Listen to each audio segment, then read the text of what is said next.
White Tigers, Part 2. These are the main points I'm going to go over in this video, starting with that the only way to guarantee 100% white cubs is to cross two white tigers. As a result, white tigers have a history of repetitive inbreeding, and white tigers are prone to many health issues because of this inbreeding. First, let's start off with why it takes two white tigers to produce white cubs. It's all genetics, and this is a quick description of Punnett squares. If you know what Punnett squares are, you don't need to pause and read it, but if you do, go ahead. The first Punnett square is what happens when you cross two orange tigers, and you get all orange cubs when one of the parents has a white gene. When both parents have a white gene, you have a 25% chance of having a white cub. It's a pretty small chance when you think about it, but it's still a chance. When you've got one white tiger and one orange, if the orange tiger doesn't have the white gene, you'll get all orange cubs. And if the orange parent does have a white gene, you'll get a 50-50 split, white and orange, which is a lot better odds, but still not quite as good as when you've got two white parents. You know, this is the only way to actually get guaranteed white cubs. And this is why they breed white tigers with white tigers. There were only one or two white tigers captured from the wild, and that's why this was the only way they could produce any more of them, was by inbreeding. And we haven't captured any more since, not since the 50s actually, so every white tiger that's around today is a descendant of one of the very few that was captured in the past. Next main point is that white tigers have a history of repetitive inbreeding. So what the history is that white tiger sightings and shootings have been reported since the 1800s, back when tigers were a lot more widespread.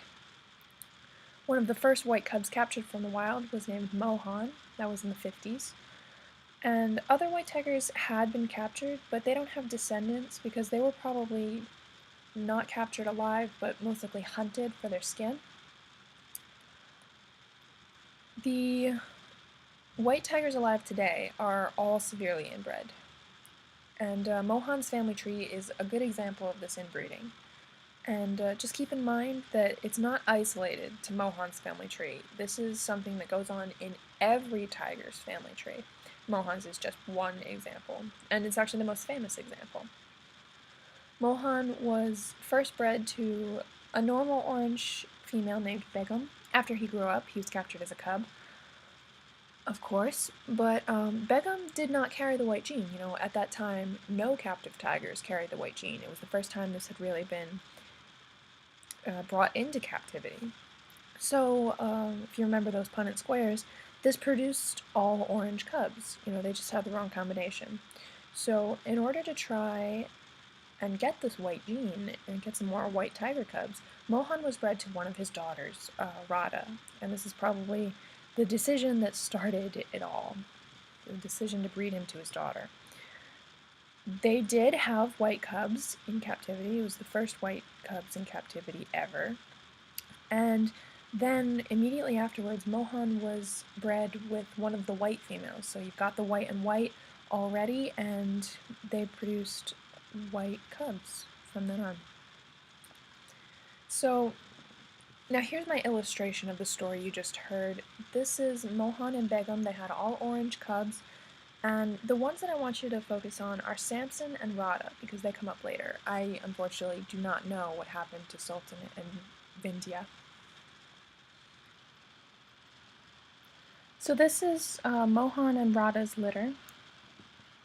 Maybe one of them, but these four cubs, Raja, Rani, Sukeshi, and Mohini, became very important.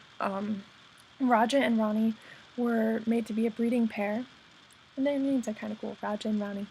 But these two went to the New Delhi Zoo in India, as a breeding pair, and they were gifted. They were given away. It was something that they wanted to share with the world. Tsukeshi was kept for breeding with Mohan. That's the daughter slash granddaughter being bred with her father slash grandfather. It's really weird. And Mohini was bought, I believe she was purchased, for the National Zoo here in America in Washington, D.C. And remember Samson was one of Begum's sons? Yeah, Samson and Mohini became a breeding pair. So that's like an uncle slash great uncle. I don't even know. But it's just weird. Sick. It's sick. That's what it is. Okay, Samson and Mohini. These are the guys that went to America, and they had 2 litters, but notice that we've got dead white cub, we've got dead orange cub, and we have stillborn orange cub. The dead outnumber the living here. I mean, we start to see problems this is about the 3rd or 4th generation. So we've got Ramana and Kasari are surviving these litters, and then Ramana is bred with his mother, and whatever else she is, grandmother, I don't even know. Mohini and Ramana, and then we've got Ramana and Kasari, their siblings. The inbreeding is just going to increase, and it's been increasing, I believe, for 9 generations now, and it's still happening today because there's a shortage of white tigers. We don't have any that aren't related. So, the last key point, I believe, we're on. Yep, white tigers are prone to many health issues because of this inbreeding, which is to be expected. I did point out that the cubs started dying in the 3rd generation, and this is called inbreeding depression, when they're getting worse instead of better with each generation. And this is because you've got the same genes being copied, almost like a clone, but not entirely.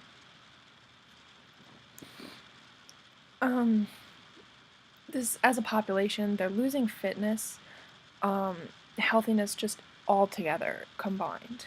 You've got individuals that are sick, and you've also got an entire group of animals that are sick and getting progressively sicker as time goes on. So these are the genetic conditions that they have. Leucism, we've got scoliosis of the spine, cleft palate, clubbed feet, facial deformities, crooked teeth, vision impairments, mental impairments, reduced fertility and miscarriages, and immune deficiencies. It's a long list. Alright, I'm going to start with leucism and vision impairments. Leucism was described in part 1. If you watched part 1, you already know a bit about it, and if you didn't, then you should. But the simple explanation is that leucism is what causes the white tigers to be white. It's not particularly harmful, but it's important to mention because this is what people are selecting for. This is why everything is happening, is because of leucism and the fact that people like it.